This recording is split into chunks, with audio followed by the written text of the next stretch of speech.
Hey folks, it's going to be something a little different. Today I'm interviewing my friend, acquaintance, person I helped on their game, Panda.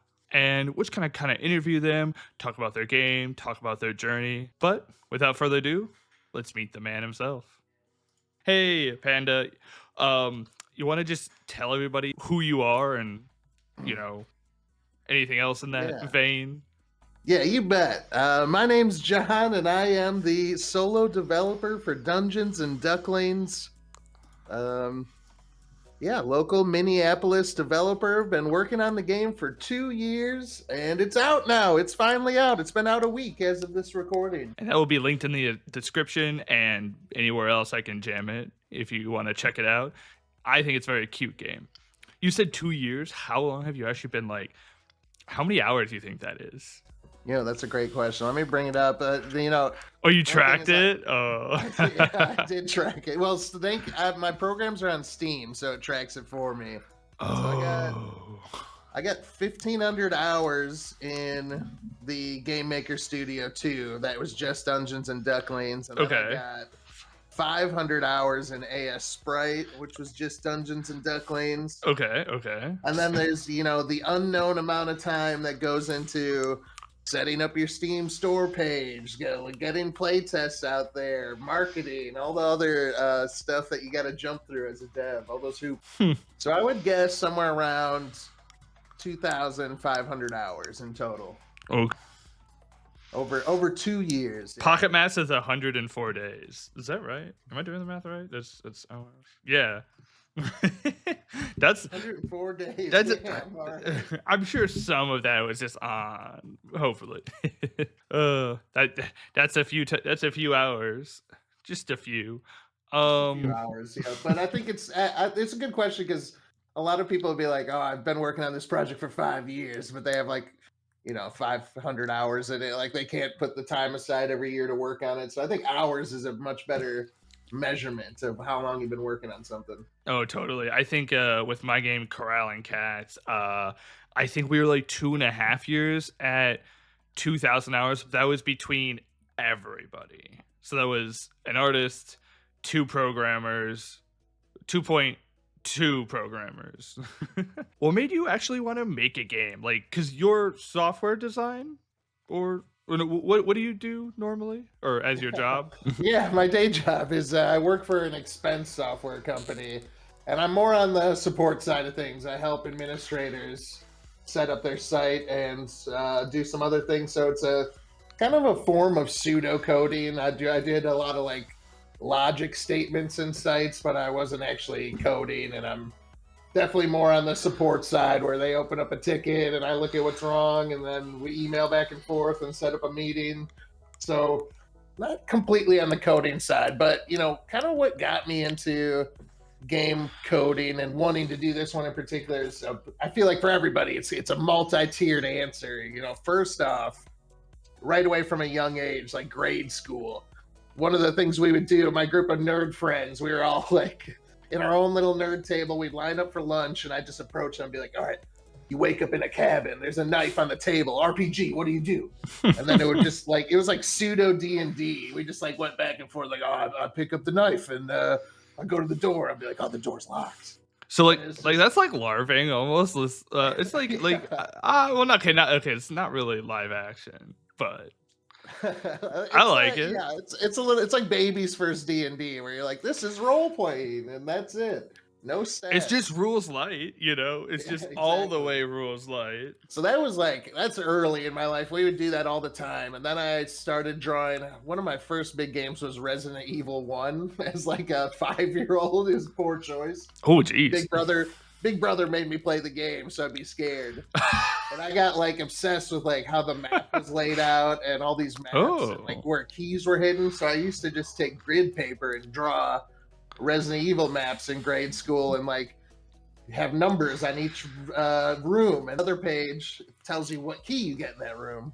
Is this somewhat pre-internet a little bit, or Totally, yeah. This is okay? pre-internet. So this had to be like fifth, sixth grade for me. So Because yeah. I only got into gaming when the internet was giant, so you could almost look anything up. So I like the only way I had those is because I didn't know to look it up. I remember like looking up how to get the skulls in Halo 1 and 2 and Uh-huh. being like, Dad, can I use your printer? And I'd go to like FAQ.com and print out I love it. 300 pages Oh of just no, guides. It was Dad, I needed terrible. this. It's important. Yeah, it's like I need to know how to beat this boss in Final Fantasy VII, okay? But then after grade school, I'd say like I don't know. I've always been a bit of an entertainer. Like, there's nothing that brings me more joy than seeing someone else smile from something I made with my own hands, Yeah, whether that be like you're a streamer music. too, right? Yeah, You put exactly. a ton of Streaming time for a into while. streaming. That's crazy. Yeah, I did a couple of years. It was a good time. But then, so like that's always encouraged me to make and build things. But in college, I like made a decision like, all right, I'm not going back next year. I'm going to make a game instead. So I like took the summer off and a semester off, and I had a business partner who was a close friend at the time. And unfortunately, it was kind of two people getting in over their heads. And then also my business partner was taking a lot of the money and not putting it back. So we kind of ran out of Eey. money on it. And then he stopped communicating with me and moved to another state. So he was like, Eey. yeah, so that ended really poorly. And it really kind of crushed my dreams for game dev for a while. What? But Wait, how long ago was this? Like a decade? this was like a decade ago. Yeah, Okay. exactly. That was like my freshman year college, so it was coming off of that. So I'd say sophomore year. All right. But then after that, I think I just started doing other forms of kind of entertainment. I was in a band and played music. Ooh, what instrument? Constantly, I'm a drummer. I'm a drummer through and through. We did a lot of rock and roll music. We're on Spotify. Ooh, Strips is what we're calling them. strips. STRIPS. Yeah, the strips like The bacon. strips. Oh. Mhm. And so then, but over time, always in the background, I had something like Unity or Game Maker downloaded, and I was just kind of like dabbling, like, oh, here's a little internet YouTube tutorial, and it would take me a few months to get through a small tutorial, just like self-teaching myself They can be coding. so hard. I definitely had one thing with all tutorials is like the second they put it out there, it becomes out of date. Like, so I'd be doing a Unity tutorial and just be like, this function doesn't exist anymore, or like a Game Maker one, or like this isn't how it works, and you'd just kind of end with like you'd be on video 6, and like now my game's broken, I don't know how to do anything, and it'd be hours of just like looking through the comments on YouTube, people being like, hey, this got updated, and this is how the code should be. So there's a lot of you know Unity, Game Maker, Godot, all great engines because they have such a massive community online that just wants to learn, and it's free. So like you can be scouring YouTube video comments and you're gonna find the answer. You're gonna find someone who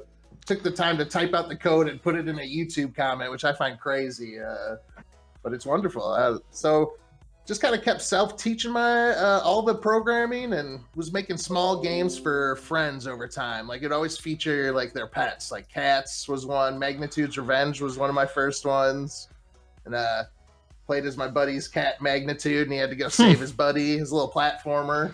Then That's cute. yeah. Then I did Finn's Adventure. My friend had a Finn and Penny were his two cats, and you played as Finn. It was like a top-down Zelda, and you had to beat bosses and rescue Penny. And I think like after a bunch of games, I was like, God, I kind of want to go back to trying to release something commercially, like actually get it out there and put the work in and kind of learn all the steps that goes into it. I mean, a big driving factor was just not being happy with my day job. I still am not, and I think like I was like, I just have to learn. I have to get this on a resume and view this whole thing as a giant learning experience to take the next step.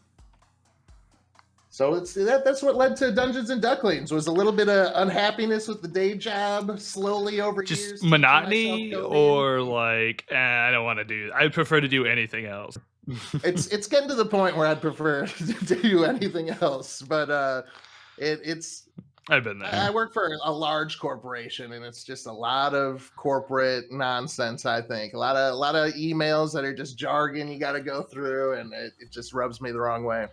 Yeah. Oh, also something you said earlier, just because I want to say that, just because it's pseudo coding doesn't mean you still to do pseudo coding. You still need to kind of know how to code. Like the thought process is exactly the same to do it It, well. well, yeah, because like I 100% agree. Because I mean, I was very sporadic with teaching myself game programming. Like, oh, I do this one tutorial, and then maybe a year and a half later, I do another tutorial. Large gaps in between, knowing almost nothing. And all of a sudden, one day, I'm like doing a tutorial, and a lot of it's clicking. I'm just like, whoa, this is exactly the logic I use in my day-to-day tasks at work now. This is so the pseudocode did really help me think in like in if then statements. It helped me think in like for loops. It helped me think in switches. It was like perfect for a start to getting coding. Yeah. So, why did you end up going with Game Maker? It's good question. I think I narrowed it down to the three I talked about earlier. I mean, all three. I would recommend all three engines to anybody because, as I said, it's at some point you kind of have to pick an engine and go with it. At some point, you kind of can't be playing this game of like, oh, this engine has this one feature and this engine doesn't, and blah blah blah. Like you'll be stuck in a limbo for a long time if you're doing that. So I knew I wanted to make a 2D game. I knew that I wanted to do riffs on like old arcade classics at the time, Mm-hmm. and just Game Maker, while it has a lot of issues, it does have excellent 2D resources, excellent pixel art, like editor right in the engine. Oh, Uh, it's right in the engine. Oh, that is yeah. nice.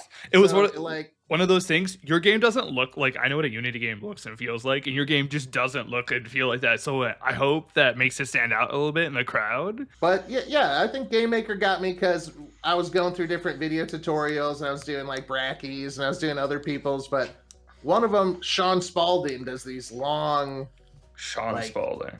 Okay. Sean Spalding goes through like six. He has like at least two series that are like 60 to 70 episodes. It's like how to do a complete turn-based RPG from nothing, how to do a complete top-down Zelda from nothing, and I was doing I did two of his tutorials, which were massive, the top-down Zelda and the RPG one, and it was just like, oh, okay, that now I know this engine pretty well, so I'm gonna pay for the license now and go forward with it because Whoa, he's got some beefy videos.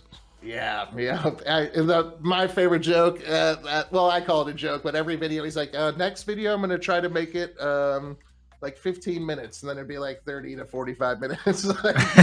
No matter what you do, it ends up being longer, just like all of game dev. I kind of feel bad, like I have like a single tutorial video posted up right now, but in some of the parts I'm like actually coding it, I have sped up massively because I'm typing it in front of you. Do you really want to watch me type it in real time in front of you? So it's like Yeah. 150% speed, but like who can type that fast? Mhm. Especially if you And don't know what you're supposed to be typing.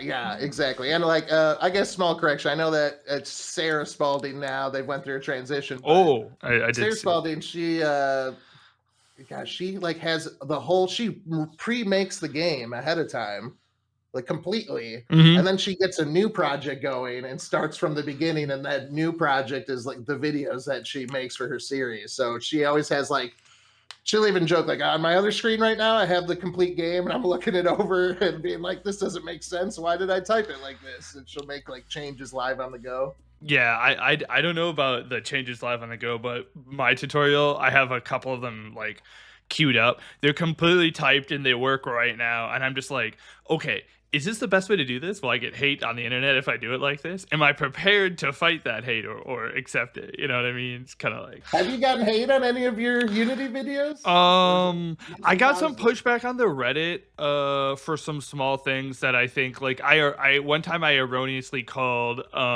version control backing it up. It's one of those things like it is and it isn't. And It's people kind of love to argue the semantics like when they're technically right on something, so I right, could but see that also being easy like bait. it's also one of those things like I think in a lot of cases version control is better, but it can be more clunky to like actually retrieve a backup, especially if you're not sure where it is. But that doesn't really matter. But so far, mostly positive on your videos. That's good. Except for that one drama video that I made, but that doesn't count. When you make a drama video, you're asking for drama. So I actually have another drama video teed up against Tech Radar. Ooh, okay. They made some. Basically, they made some very ignorant claims, and I'm fairly nice about it. But it's just kind of like my whole ethos video is like delete this article. It's stupid. Of course, yeah. It gets the clicks. You got to do it. All right. Before we move on from the game maker topic, so you said you really like the it's really good at 2D. It's like the king of 2D. Is Godot? Godot may unseat it eventually, but like I feel like Game Maker is like the OG 2D game engine. Maybe that's not true, but that's my perspective. They're like 20 years or 25 years old. I think they had an anniversary recently, and I remember like having my first computer had to be like 8th grade or something, and I just remember getting Game Maker 1 and doing absolutely nothing with it, but I had it. Game Maker's from 1999. It's 25 years old. Yo-Yo Games. It's crazy, bro. So they've been doing it a long time, and yeah, it works well with 2D. The AI is telling me it's only 24 years old because it still thinks it's 2023. Don't worry about that part. AI will catch up one day. One day. Okay. Is your next game going to be in Game Maker? No, it's not. No. I'm ready to learn a new engine. I think it's important to kind of diversify the engines that you learn. God, I feel that right now. Say that because like games are massive projects. Like you were saying, Corralling Cats you had what 2,500 hours on it between 4 people. I quit counting at some point. We still put more effort and time into it. Exactly. And like, Dungeons and Ducklings took me 2 years, so like I hate saying like, oh, I gotta learn a new engine now, but it's just the reality of like it's just gonna help you in the long run. And I think I'm torn between Unity and Godot, but I'm like 80% towards Unity right now. I think like I'm gonna crack that open and start going at it. It's one of those things, like you can always hit me up if you have help in Unity, but if you go to Godot, I'm going to look and you be like, looks like code to me. Exactly, yeah. And I think they both are supported by their audience, and just Unity, at least at the moment, has bigger audience, bigger tutorial videos, bigger forums you can hop on for help. So that's kind of what's making me lean that way. Even though they've had their share of controversy, but I just feel like it's not going to affect me directly yet. Like maybe if I hit a home run with my next game and it becomes massive, it could affect me, but I think not really picking on the little guys at the moment. They've walked some of the shenanigans back. The only thing I really don't like about their walking back is the new CEO said like, well, we listened to our community, and I'm just sitting here like, no, you just had to like think, like you don't have to listen to anybody. You can just like think about like the math, like, well, if you have a runtime fee and somebody installs your game and then their hard drive gets wiped and then somebody installs their game again, they've now been billed twice, or the devs got billed twice for that. That's kind of weird. Yeah, exactly. And it sounded like they got their script directly from the Blizzard like CEOs on how to like, hey, we're listening, guys. We're listening. It was actually the EA CEO started this, the old John Riccatello. Yeah, totally. How do you feel after releasing your first game? This is your first commercial launch? Correct. Yeah, I would say a mix of emotions. First, I feel like a tremendous success. Like most indie devs, they don't get their game launched out there. They don't get it on a storefront. They give up on it, move to something else, or they're just not going to put it out commercially. So it is a huge success in my mind that I followed through. I got the game out there, and people can now download, play, and enjoy it. And then like, so you got to like take in those emotions of success and being happy with yourself, and you overcame some big hurdles. But at the same time, I think it's a little bit of a struggle emotionally with like financial success is the other category. I'm like, this game will maybe pay itself off. It's maybe gonna make enough where I'm like, I didn't lose any money making this game. Oh, I feel like Which that would, like, honestly, where I'm sitting right now, I don't have a game close to launch, but if it could pay itself off, that'd be, because the Corralling Cats did not pay itself off. oh really? I see. Okay, well, Dungeons and Ducklings. It's on course to pay itself off. I mean, if I'll go deep into numbers here if that's cool. It You costs don't me have roughly. I think it's some good information. Fair It cost enough. me roughly like $2,500 to make, and that was Okay, mostly in art fees then. mostly art fees, music fees. You got to pay Steam to get your game up on the store. There's kind $100 of dues. little fees like that along the way. We're at the 1 week mark right now, and Dungeons and Ducklings has sold 159 copies, which has put me roughly at $1,100. So I think over time, it will pay itself off. And You got next year too, right? And like I think it'll pay itself off. That sounds super so, reasonable. And there's a lot of good things with the numbers too, where I'm sitting at 100% positive on Steam with like 32 reviews right now. Right. And everybody tells you like you got to hit this magical wish list mark before you release the game, which is, I've heard numbers as low as 2,000. I've heard it go all the way up to 10,000. You need 10,000. How many did you have on launch? I had 958 wish lists. 958 wish so lists. Definitely below that number. So, yeah, I think I've never heard of I never even heard it under 2,000. Yeah, me neither. Mostly I hear 5,000. That's about what I hear. I've been hearing a lot of 7,000. But also, like, it's always different. But it's one of those things like, well, like, hey, if you're only $2,000 into your game or something, like 5,000 is a lot of wish lists. Mm-hmm. Yeah, I mean, every dev, you got to like travel this like minefield of marketing people in quotations I'm doing right now, reaching out to you and being like, oh, I know you're small. Come join our marketing thing. And it's like, we got 1 million bots to wishlist your game. It only costs you $1,000. And guess what? It won't sell at all. It won't do it. Yeah. And it's kind of, I find it a little despicable that companies like that are preying on people, as small time as us. Like, they're just like, I think I'm at like 7. I don't think I got probably because Steam is a much larger once I put the demo target up, I think they have a bot that kind of goes through and gets that information. The people that reach out to me were not, I'm like, you're not even from the US, how are you gonna market anything? You don't even speak English very good. The day that the release came out last week, Monday, I got my email. I was so excited. I log into my Gmail first time ever. I have like 12 emails. Oh, it's hype, but all of them garbage. Like, whoa, this is great. I look, each one of them is a streamer going, hey, can you give me 5 to 6 free keys? I stream here. And I spent the time, I went to every one of their Twitch sites, and it was like, last time they streamed 3 years ago. Last time they streamed 2 years ago. And worst part, they probably not even the person they're linking to, because there's no proof, like, That's true. Yeah. The curator things, I think they can get like free games or something. Okay, a segue to that. Did you give it to any press? Like did you? Yeah. Which press did you? Way. Or gosh. So what it was first, there's a website called gamespress.com. Okay, I've heard of this. Yeah. And this is where like a lot of Games Press go just to see news for things. So I did get it posted on there like 3 times. Just okay. People look at it. I've had some small press things look at it and just type up a quick thing. Like one of them was like family friendly gaming, and I was like, sweet, my game is family friendly. So thanks for posting. It was on Facebook. But I'd say a lot of the work you got to do is just pure leg work. I mean, this whole last week, every day I've been looking up Twitch streamers that stream similar games. So Vampire Survivors, Bone Razor Minions. Okay, yeah.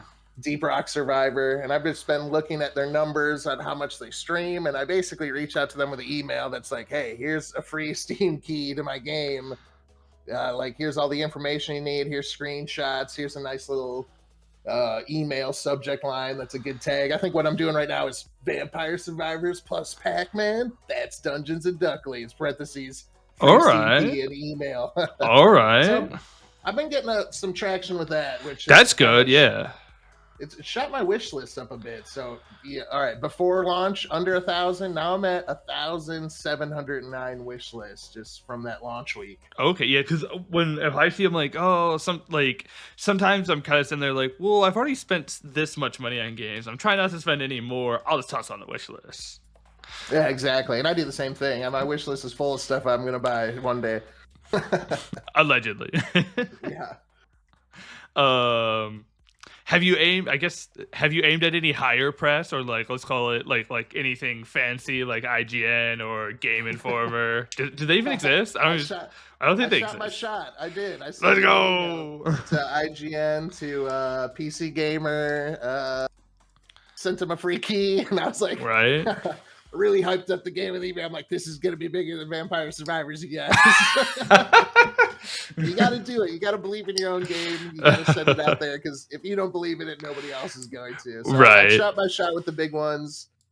A couple massive Twitch channels I really like. I sent him Oh, did you ever get that one friend to like play the game on his YouTube channel? You still got to beg him for that, or I sent him a key recently. So we'll okay. But, you know, I'm not too hopeful. He doesn't do a lot of streaming. He does video essays. But I was like, if you just one tweet about this, one Instagram post, do that. Yeah. I'd chill out for. I've chilled out for you. Let's be real. You know what I was thinking the other week? I'm like, damn, I should ask enough money to buy his game. I'm technically in the hole to you or whatever. Oh well. I can get you. No, but I already saw your reviews. Well, hold up. If you give me a key, my review doesn't count. Oh, really? Okay, yeah. Go to your Steam page, and if you have 28 reviews, but you scroll down, you've had 32 additional. You've had like 40 reviews. Yeah. I was thinking that was like lag on like Steam. No. But those were redeemed keys. There is going to be some lag. But redeem keys don't get you legitimate reviews or whatever. I don't know. It's one of those things like, am I a legitimate review? I don't know. I legitimately enjoy your game, so that's kind of where I decided more realistically. I'm like, yeah, I'll do that. I legitimately enjoy this game. And like, I mean, that's what I was most happy about with the game because I mean, I've been on indie dev Reddit all like 24/7 solo dev. Is that good for your mental health? No, it's terrible for my mental health. I'll tell you that.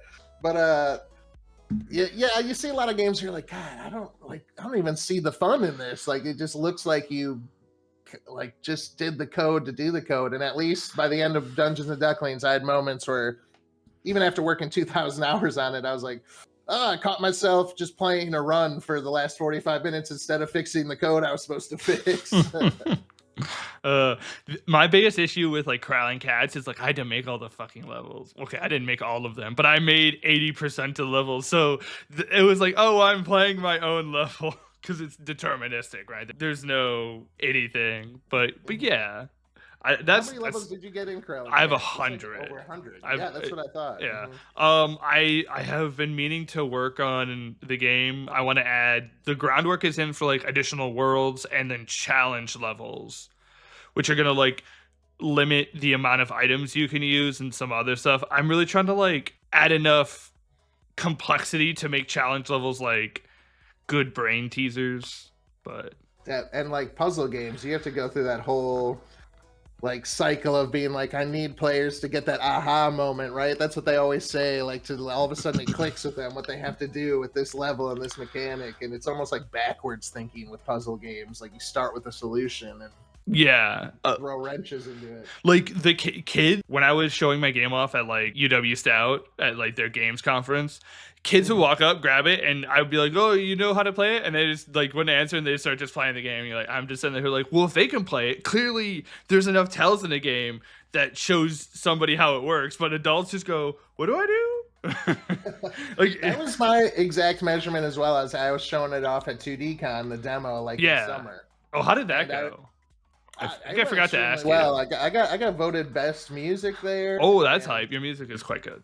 I mean, all right, here we go. 2DCon conspiracy. Ready? I think what they did was, if you won an award, you couldn't win another one. Yeah, probably. And it was all voting because like there was a game engine won best game of the the thing, and I was like, Oh, okay. I was like, that's a game engine. It's it's not like, really a game, but that's fine. Like I wasn't too wait, what salty game about it. engine? Wait, what game engine wants something? I mean, it's a pretty sweet engine. I don't want to talk shit on it, but it was Excalibur JS. It's like made Okay, for like small, kind of quick games. You can really get a prototype together fast. interesting. So maybe almost like a game jam game engine.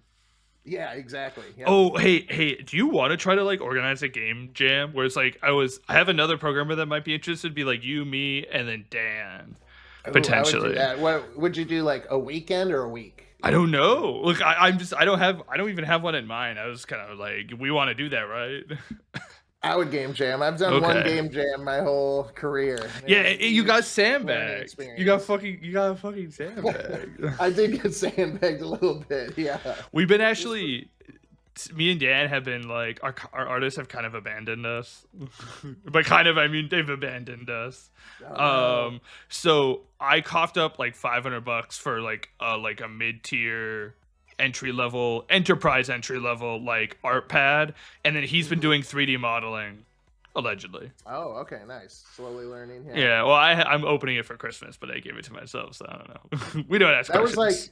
I mean, like that's why I mean both of us spent money on things because like you kind of reach this point where you're like, okay, I could spend a year learning art and be decent at it, Right. or it's like then this project that I wanted to be a small thing is now becoming a 3-year project or even more because I have to do I'll all never the be art as good at myself. art. I don't have a mind for art. I know that's probably some copium. Like I can probably get decent at art, but like I could get way better at programming.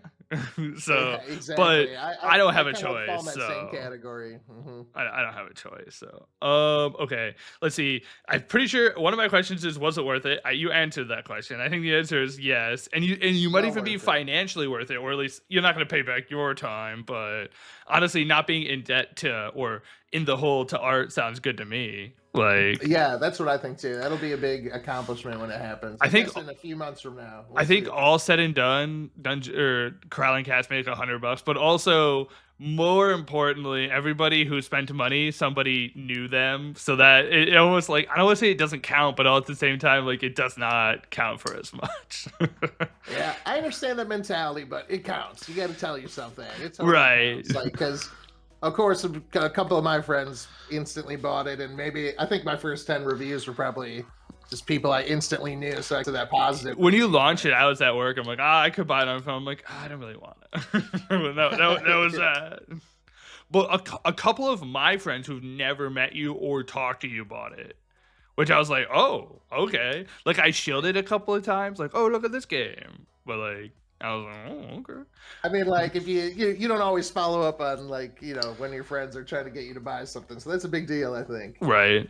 I definitely think like your price point always helps everything because it's like one of those things like, oh, it's a $40 game. I think about it like, oh, do I really want to spend $40 on this game? That's like a bunch of lunches or like something else, But like, sub $10 game, like that's lunch. And you know that like I'm thinking like $70 games nowadays. It's like you just know that in 6 months it's on sale for half off. It's like Right. And I can really wait. am I gonna play it today? You know what I mean? Like Elden Ring, I Mhm. bought it for $60 and I dumped 300 hours into it. Great money.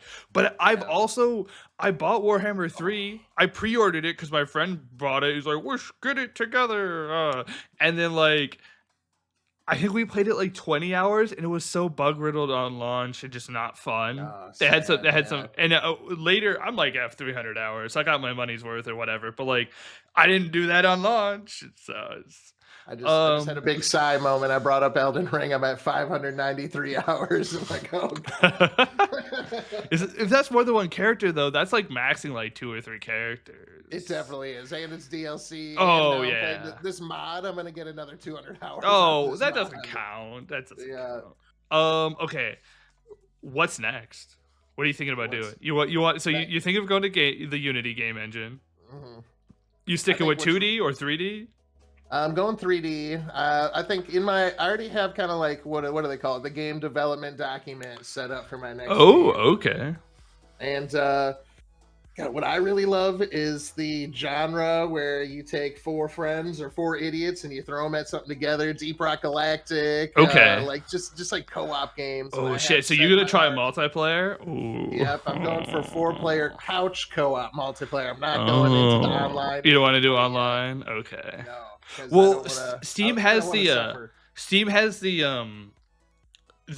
everybody tunnels into their computer. It's Yeah, not the I know what you greatest, mean. It's but got some leg behind it. yeah. If your game is like, oh, you need Twitch reactions to like do well in the game, it's not that fun. But if it's like a little bit chiller, that might not be. Indeed. You could even.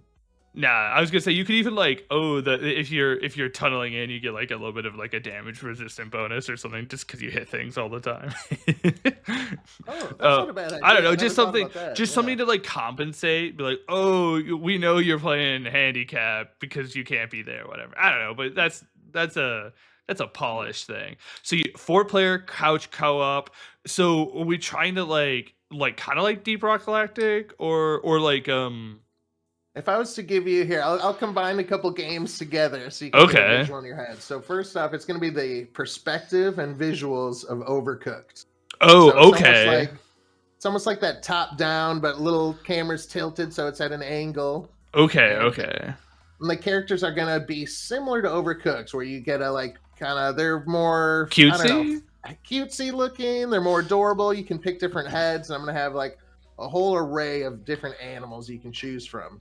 Okay. Then the actual gameplay side goes more towards this indie game I've been in love with called Ship of Fools, which Oh, is okay, okay. You know what's funny? I have a bunch of hours in Ship of Fools. I was like, oh, let's play it. We could get more people. 2-player. I'm like sitting there like, why the fuck is it 2-player, bro? Like, exactly that game could easily be. So that was my same barricade I ran into. I wanted to have four people to play it, and I was like, this game concept could easily have four people. So I'm doing. It's going to be on a train. You manage a train, you and all these animals. All the humans had an apocalypse. Humans are wiped out or zombies. okay. And so animals are ruling the world now, and you have to manage a train, and you slowly build and add train carts and add turrets to the side. And what you have to do is stop at different spots along the track and pop out and start mining things while other people are protecting you with turrets. And that's how you get resources to keep upgrading and keep going. Okay, have you taken a look at Unrailed? Oh yes. Okay, Yeah, I played okay. a lot of Unreal. Okay. Unreal 2's coming out soon. I saw the trailer. It got me excited. It looks pretty cool. We played. I guess like maybe I'm lame, but I was like, we played. How long do I have an Unrailed? I don't even remember. We played a bunch of Unrailed, but we were all kind of like, well, is that it? I agree. And I played very recently again, like just because it's been a year or two, Uh-huh. and they added a couple small features. Like each level, you can There's a almost gimmick. travel. There's like a gimmick. You can travel to like an underworld section of each level now and Oh. pop back out. So I was like, that was cool. But overall, Unrailed is like once you kind of figure it out, and once you make it to the last level once, you're like, that's kind of it. Like, all right, I did it. Like, okay, Yeah, no replayability, no replay value. It's kind of yeah, and even like the strategy, because Unrailed is you're getting different train carts, and they each give you power, and you're putting them in the back. It's kind of like even once you make to the last level, you kind of know like there's really only one or two strategies that are good. Yeah, I kind of wish those. some of those were a little bit better, or some of the it's like the storage and then the production speed is so important that everything else is kind of like. Yep, and then even off of that, it's like the extra carts you get, the one that automatically mines for you, the one that automatically grabs resources and puts them in the train for you. It's like, Yeah. why would I get anything else? Like, these are so good. Because you want to see something. I don't know. Yeah. So yeah, my next concept is I'd say combining Unrailed and Ship of Fools into a 4-player couch co-op game. And I think one thing I'm really focusing on is it has to be very playable for one person as well. Is there hold up, have you played this game? just because Okay. where is it now? Fuck, it's like Void Train. Oh, I haven't played Void Train, but I did watch a few YouTubers like go through it. Void Train looks pretty cool. Okay, a Void Train is like, it sounds like it's not your pitch, but it's like it's decently close. Where it's like, okay, you sit on top of this train that's just going through the void, and you can pitch yourself off the train, grab resources while it's going by, and then you spend those resources upgrading things. Think like Forest or like the Forest, and like really any under survival crafting game, you're just refining goods. And then its thing that I don't kind of like is you have to get research points. And what you do is you spend goods to get research points. Like, okay, you got iron, you smelted it into a bar, and then you made that bar into a cog, and then you destroyed that cog by researching it. And then you got research points so you can unlock new things. It's a little bit too circular in that manner, where it's just like, well, everything is research. And so it kind of like everything becomes like math maybe, but like I think there's some good ideas in Void Train for you. I think I've watched a solid like, I don't know, 20 hours of Oh, Void okay. Train, because survival crafter is like a genre I absolutely love. I pay attention a lot of those, and if I would to compare my idea to Void Train, it would be like Void Train Light. Like it's not as intense on the survival crafting aspects of Void Train. It's more leaning towards the 4-player co-op shenanigans that can happen with like Overcooked or Unrailed. Right. Yeah, like because Unrailed, we had our most fun when somebody just screwed us over because they like dropped the axe behind the train, and then the train took a turn, and then you're sitting there like, well, guess we lose. You hear the beepy, one person still has hope. They're like, no, cut through the trees. Yeah, exactly. All right. One last question before we wrap this bad boy up. Do you have any regrets? I know that's kind of lame, but like, oh, it would have been better to do this, or like anything really. You can say no. That's allowed. Yeah, I don't think I have a regret, because even my biggest mistakes were like massive learning experiences. And like, for example, the game's original concept was on the left and right of the Pac-Man maze in Dungeons and Ducklings, you would literally leave and go into a challenge room. And these challenge rooms were I remember that. Yeah. I don't hate those. I didn't hate it, but it felt so. Did I tell you it felt jarring? I feel like I did. Like, it's like, this is a different game almost. Exactly. And I wanted them to be like WarioWare, where you're like, it's like 4 or 5 seconds and you're in and out quick. But it's just, it was jarring. At some point I had 12 mini games poorly made, and I was like, I have to make like 30 mini games good. I have to make these good mini games, and it's. So it's like, were they really buggy too? You kind of told me like they're so hard to bug fix. Gosh, I mean, I think a lot of them were pretty straightforward, like just tap the space, because I was going for WarioWare silliness. So one of them was tap the space bar to time when a duck would fly over, and when you tapped, you would poop, and the poop would fall if you had to hit a zombie on the head. So it was like a very simple 4-second long. Yeah. Like, so not a lot of bugs per se, but it was just like, God, this one mini game took me like hours to create, and it distracted me from like the actual core of the game, which is this endless flow state Pac-Man. And not only did it distract me from that, when players do it, they're pulled out of the flow state of Pac-Man to do a silly mini game, and it's like, okay, it's counterintuitive. I like the concept I liked in my head, but it did not work well in practice. I would say if I did have a regret, it would be like, I wish I had one more year to just work on this. And like, I feel like I could really I feel like once you release something, there's always in your head, like, God, I have so many more features I have in my head that I could beef this game up, make it bigger, add more zones, more enemies. Like, man, I wish I had some sort of funding or something to go for a year straight, because I feel like I could have made it like an arcade hit with that. But you got to be realistic. It's like, I got to get something out there at some point. I can't be working on this for 3, 4, 5 years. It has to come out. I gave myself a deadline, and I'm looking forward to working on new things now. Yeah, that's good. That's good. Is there anything you'd like to say before we wrap this bad boy up? Dungeons and Ducklings, it's going to be the most original roguelite you've ever played. If it is financially successful, what I plan on doing is adding a 2-player co-op mode, couch Ooh, co-op, like and two ducks. yeah, exactly. Oh, Hmm. jeez. And on top of that, definitely adding a new boss, a new zone, and some other new gear and weapons. So, if you're listening to this now, help Dungeons and Ducklings be successful. You'll get some new features. I'll tell you that. He's holding him hostage. Exactly. But I think realistically, a month from now, I'm picking up Unity and I'm starting to work on my next project. All right, well, feel free to hit me up with anything, even if No, I will you be. think it's dumb. Because like one of my friends is like, "Oh, well, it's kind of dumb. I didn't know how this worked." I'm like, "Oh, you just do it like that and that and this." And yeah, it's a little bit unintuitive.